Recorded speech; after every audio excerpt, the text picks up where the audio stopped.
Hey there, it's Anna. Welcome to the garden. Today I am so excited because I am harvesting my ginger and we are going to see how the little ginger plant in this container over here grew. So this is actually ginger that I grew from just a store-bought little chunk of ginger. I think I did a video way back when I planted this in early spring.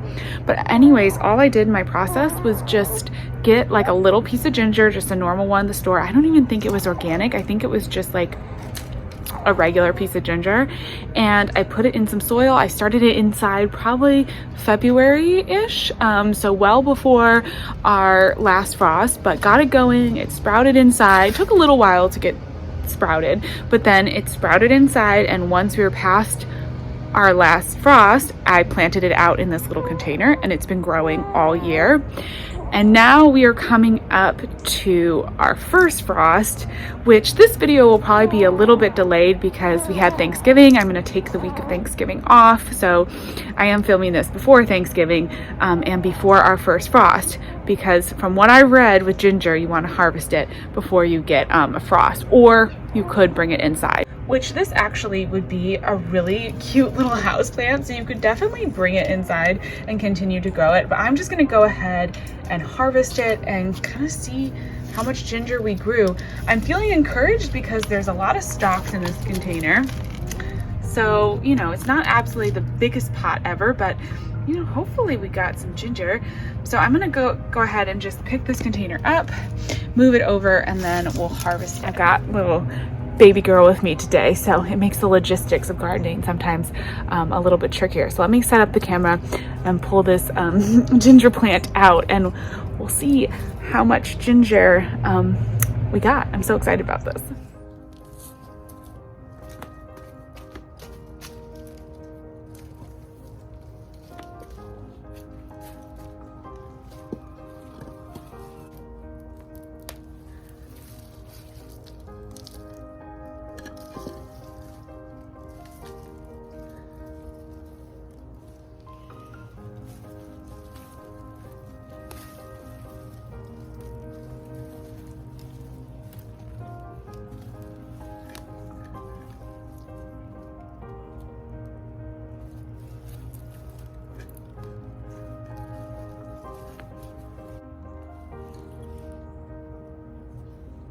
Oh my gosh, here is the ginger harvest.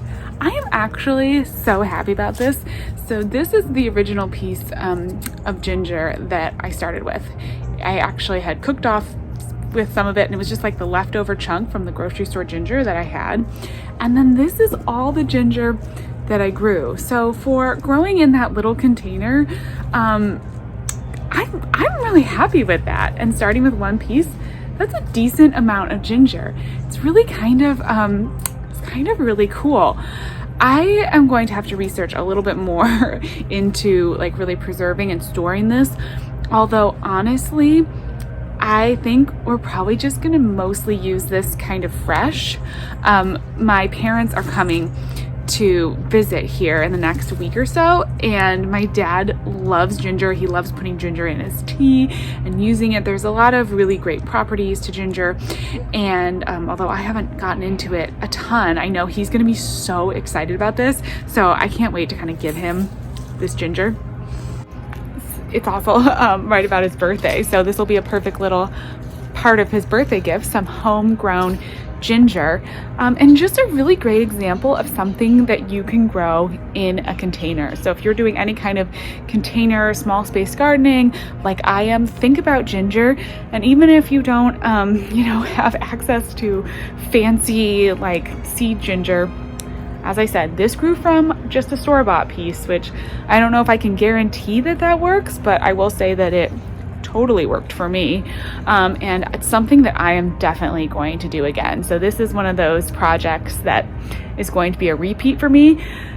I don't do a whole lot of repetition like that because I have such a small space garden. It's pretty tiny, and I like to try new things all the time, so I don't often repeat things, but this this ginger is definitely going to be on the grow again list, and I'm going to do it right in that pot that I had it. So this pot is pretty much a part sun location. I will say that it gets some direct light, but it's right up by this fence, so for most of the season it doesn't get or most of the day I should say, it doesn't get full sun. Now I did move my container around a little bit, so I would say that like maybe half of the growing season I did have it in a full sun location, so I may have to move it around. Like if I start in that container in the part sun and it's not really thriving midway through the season, I may pop it into full sun for a while. So I'll just have to play around with the sun requirements and what I can get away with in my garden. I'm always kind of trying to push the limits, but it grows super nicely in a container, and honestly I did not baby it at all. It really got fertilizer when I remembered it, and I think I even let it dry out a couple times. I'm not saying you should neglect your ginger, but it is a pretty hardy plant. Like it really was just an easy one to grow, super fun. I think it'd be a really fun kind of like project with kids trying to grow ginger from home, because you can see the process is something that you get in the grocery store and you get a little bit of a harvest. If you wanted more ginger and to really get into preserving it, you could obviously start a lot more, but as I said, for me this is just going to be kind of for fun, and who knows, maybe next year I'll do two. So I would say that the container I grew in, just to give you a little bit more specifications about that, it was about 8 inches across, and it was a very shallow container because the ginger roots do kind of spread out rather than going down. So it was only about 4 inches deep, about 8 inches or so wide. I started with this like 2-inch-ish chunk of ginger. The roots pretty much filled up that container, and as you could see, there was room for it to grow these 3 nice bits. So maybe if I had like a second smaller seed piece, I could try that, but I wouldn't want to put too much more. So I think if you're just wanting a little harvest for fun and kind of the novelty of it, to have a little bit of homegrown ginger, then I would say that just one kind of chunk, 3 or 4 inch chunk, will get you about this much over the season in that container. And as I said, I did fertilize it because when you are growing things in containers, you do want to go ahead and kind of have them on a regular fertilizer schedule. So I had this ginger that I fertilized about weekly, if I remembered, weekly, with just like a fish emulsion, regular general fertilizer. Tried to use organic because, of course, we are going to eat this ginger.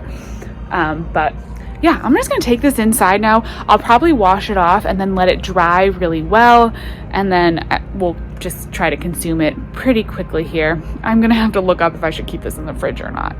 Maybe. But that is exciting, and I am glad I got out here and got it harvested before the frost. We are expecting our first frost probably in the next couple days. It's looking like it'll get into even like the high 20s Fahrenheit, so that'll really be enough to kill back most things. Maybe take out that sunflower that I've been just enjoying for the last few weeks here, and the hardy banana and things like that. But for the most part, we don't have too much left that's really going to get hit by the frost. And one thing I will be doing is closing up. If you've been following along with the unheated greenhouse and growing in that space, I will be closing that at night now that we're getting into frost season. So I'm going to move my clematis plants in there once the temperatures get cooler, and I will close it at night just to give those clematis in a container a little extra protection. I was waffling, trying to decide whether or not I was going to do that, and I have decided there's space in there, and I am just going to put them in there so they have a little protection. But yeah, I think that's about it. Just gonna water as I've been doing. Tomorrow we get rain, so I finally get a break from watering, but it has been dry this fall, and so I have been watering a ton. Anyways, I'm gonna get to that. I hope you're having a wonderful day in your garden. Let me know if you grew ginger this year, and if you have any tips or anything about preserving it. I'd be curious to hear. But thanks as always for watching. I really appreciate your support, and I'll see you in the next video. Bye-bye.